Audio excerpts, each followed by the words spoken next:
அனைவருக்கும் வணக்கம். நான் உங்கள் ஆர்ஜி அஸ்ட்ரோ. அனைவரும் சிறப்போடு வாழ எல்லாம் வல்ல எம்பெருமான் ஸ்ரீ நரசிம்ம பெருமானை வேண்டி கேட்டுக்கொள்கிறேன். வாழ்க வளமுடன். இன்றைய பதிவு, கடந்த பதிவில் வைநாசிக நட்சத்திரத்தை பற்றி பார்த்தோம். வைநாசிக நட்சத்திரம் என்ன செய்யும் அப்படிங்கிறத பற்றி பார்த்தோம். இப்போ வைநாசிக நட்சத்திரம் கெடுபலனை கொடுக்கும்னு சொல்கிறோம். அதுக்கான பரிகாரம், ஜோதிடம் அப்படின்னாலே பரிகாரம் தானே. அதுக்குரிய பரிகாரம் என்ன அப்படின்னு பார்த்தா, பரிகார கோவில்கள் இருக்குது. 27 நட்சத்திரத்துக்கும் அதற்குரிய கோவில்கள் இருக்குது.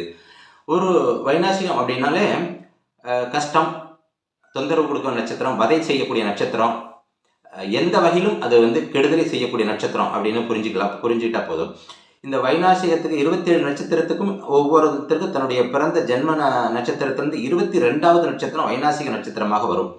அதில் இருக்கும் கிரகங்கள், அது ராசி, அந்த ராசி இது சார்ந்த கிரகங்கள் வேலை செய்யும்போது தசா புத்திகள் காலகட்டங்களில் இல்லை கோச்சாரத்தில் அந்த அதாவது வைநாசிக நட்சத்திரத்தில் கோச்சாரத்தில் ஒரு கிரகம் பயணம் செய்யும் போதும் அதுக்குரிய காரகத்துவத்தை, நல்ல விஷயமாக இருந்தாலும் கெட்ட விஷயமாக இருந்தாலும் அந்த பாவகத்துக்கு உரிய காரகத்துவத்தை அந்த கிரகம் வச்சு செஞ்சுட்டு போகும். இதுதான் அதனுடைய வேலை.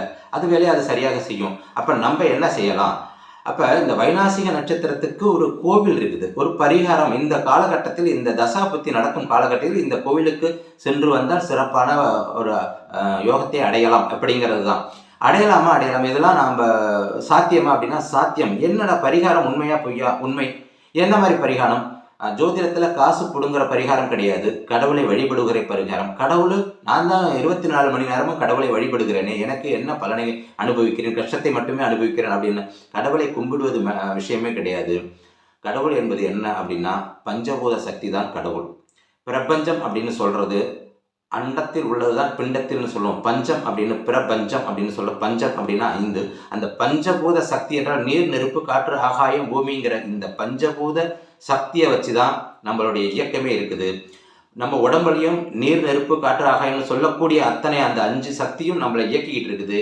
இதில் என்ன சக்தி குறைஞ்சாலும், நீர் சக்தி, நெருப்பு சக்தி அதிகமானாலும் குறைஞ்சாலும் பித்தம், வாதம், கபம் இப்படின்னு சொல்லக்கூடிய இந்த நோய்கள்லாம் நம்ம உடம்புல ஏற்படும். இது ஏற்பட்டுச்சுனாலே அடுத்தது உடம்புல பல தொந்தரவுகளை கொடுத்து நம்மளை முடக்கிவிடும். அதுபோல தான் இந்த பிரபஞ்சம்னு சொல்லக்கூடியது வெளியில அண்டத்தில் இருக்கிற அந்த பஞ்சபூத சக்தி, நீர் சக்தி குறைஞ்சாலும், நெருப்பு சக்தி குறைஞ்சாலும், எந்த சக்தி, அந்த 5 சக்தியில எந்த சக்தி குறைஞ்சாலும் நமக்கு தொந்தரவு ஏற்படும். இது எதன் மூலம் நமக்கு கொடுக்கும் அப்படின்னா, இந்த கிரகங்களின் மூலம் நமக்கு இந்த தொந்தரவை ஏற்படுத்தும். இந்த கிரகங்கள் பூமிக்கு, மனிதர்களுக்கு என்ன சக்தியை எப்போ கொடுக்கணுமோ அந்த காலகட்டத்தில் இவங்களுடைய பிறப்பின் அடிப்படையில் அது கொடுக்கும். அப்போ இந்த கிரகங்களை புரிஞ்சு கொண்டு எந்த சக்தி நமக்கு வீக்காக இருக்கோ அந்த கிரகத்துக்கு உரிய கோவில், அந்த சக்தி எந்த இடத்துல இருக்குதோ அதற்குரிய கோவிலுக்கு போய் அந்த சக்தியை நம்ம வாங்கிட்டு வரணும். இதுதான் பரிகாரம். அப்போ வைநாசிக நட்சத்திரம் அப்படிங்கும்போது வைநாசிகத்தினுடைய தன்மையை, அதாவது கெடுபலனை குறைக்கக்கூடிய கோவில்கள் 27 நட்சத்திரத்துக்கும் 27 கோவில்கள் இருக்குது. அந்த கோவில்களை வரிசையாக படிக்கிறேன். ஒவ்வொரு நட்சத்திரத்துக்கும் புரிஞ்சுக்கிட்டு திரும்ப திரும்ப கேட்கும்போது உங்களுக்குரிய நட்சத்திர கோவில் அதை ஃபாலோ பண்ணிக்கிங்க. அடுத்த வரும் காலகட்டத்தில் உங்களுக்கு இது மிகவும் உபயோகமாக இருக்கும். இந்த கோவில் எந்தெந்த நட்சத்திரத்துக்கு என்ன கோவில் அப்படிங்கிறத படிக்கிற வரிசையாக உங்களுடைய நட்சத்திரத்தை நீங்கள் ஃபாலோ பண்ணிக்கிங்க. அஸ்வினி, மாயக்காத்த பெருமாள் திருநெல்வேலிக்கு அருகில் பெருமாள் குளம் என்கிற ஊரில் இருக்கிறது. பரணி நட்சத்திரம் திருவண்ணை நல்லூர் சிவன் கோவில். கிருத்திகை நட்சத்திரம் யோக நரசிம்மர் கோவில், சோளிங்கர், அரக்கோணம் பக்கத்தில் இருக்குது. ரோஹிணி நட்சத்திரம் திருநாவலூர் பார்க விவேஸ்வரர், அதாவது திருநாவலூர் பார்க விஸ்வேஸ்வரர், திருநாவலூர் பார்க விஸ்வேஸ்வரர் கோவில் பன்ருட்டி அருகில் உள்ளது. மிருகசிரீடம் சாரங்கபாணி கோவில், கும்பகோணம். திருவாதிரை நட்சத்திரம் சோமங்கலம் சிவன் கோவில், தாம்பரம் அருகில் உள்ளது.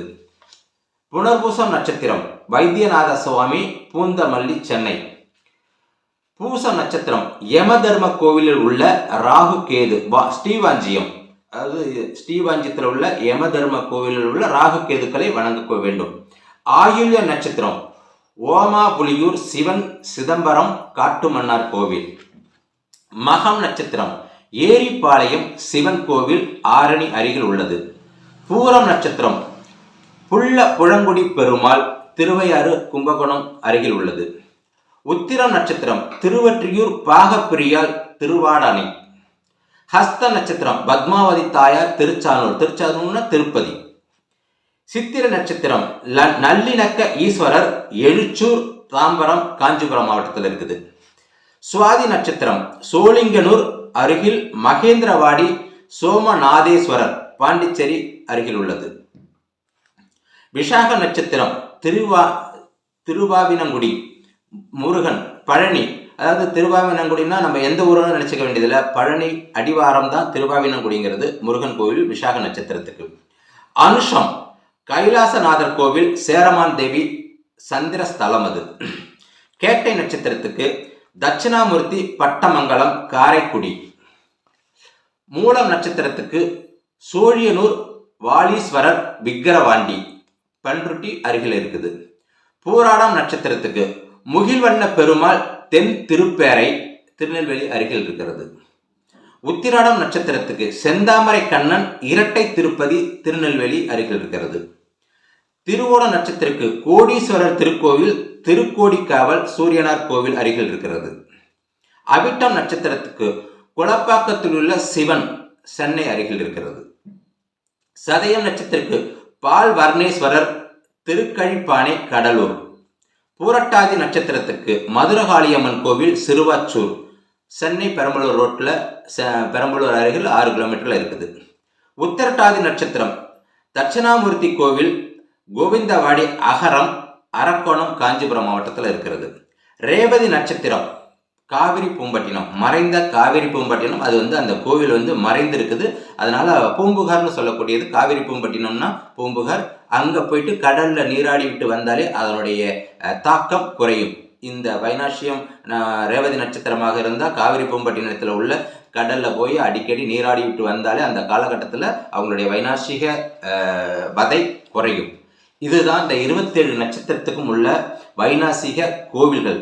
ஒரு ஜாதகருக்கு எப்போ வைனாசிகம் நடக்குதுன்னு தெரியாது, எப்போ வைனாசிக நட்சத்திரத்தில் இருக்க ஒரு கிரகங்கள் வேலை செய்யுதுன்னு தெரியாது. அருகில் உள்ள ஜோதிடரை பார்த்து எனக்கு வைனாசிகம் எல்லா கிரகமும் நல்ல கிரகமுங்க தசாபுத்தி நடத்திட்டு இருக்குங்க, ஆனால் கஷ்டத்தின் உச்சத்தில் இருக்கிறேன் அப்படின்னு சொல்கிறவங்களுக்கெல்லாம் அந்த வைனாசிக நட்சத்திரமாக இருக்கும். அப்போ அந்த வைனாசிக நட்சத்திரம் எப்போ என்ன அப்படின்னு தெரிஞ்சுக்கிட்டு இந்த கோயிலுக்கெல்லாம் நீங்கள் போயிட்டு வரும்போது அங்கே பிரபஞ்ச சக்தி இருக்குது. அந்த பிரபஞ்ச சக்தி ஜோசியக்காரர் சொன்னார் அப்படிங்கிறதுக்காக போகாமல் அந்த பிரபஞ்ச சக்தியை போய் அங்கே அமர்ந்து ஆழ்ந்த மனசு நல்லா சந்தோஷமாக மனம் உருகி அந்த இடத்துல போய் அந்த பிரபஞ்ச சக்தியை வாங்கிட்டு வரும் பட்சத்தில் உங்களுக்கான அந்த வைனாசிக வதை குறைந்து நல்ல பலனை அனுபவிக்க ஆரம்பிப்பீங்க. இது அடிக்கடி இந்த மாதிரியான கிரகங்கள் வேலை செய்யும்போது அடிக்கடி போயிட்டு வாங்க. இதுதான் உங்களுக்கான வைனாசிக நட்சத்திரம். மீண்டும் கர்ம நட்சத்திரத்துக்கு பரிகாரம் என்ன, ஒரு ராசிக்கும் ஒரு கர்ம நட்சத்திரம் இருக்குது. அந்த கர்ம நட்சத்திரம் என்ன, அதுக்குரிய பரிகாரம் என்ன, இப்படி நிறைய விஷயங்கள் இருக்குது. மீண்டும் ஒவ்வொரு பதிவிலும் ஒவ்வொரு நட்சத்திரத்துக்கான விஷயங்களை தெரிந்து கொள்வோம். அடுத்த பதிவில் சந்திப்போம். வாழ்த்துக்கள்.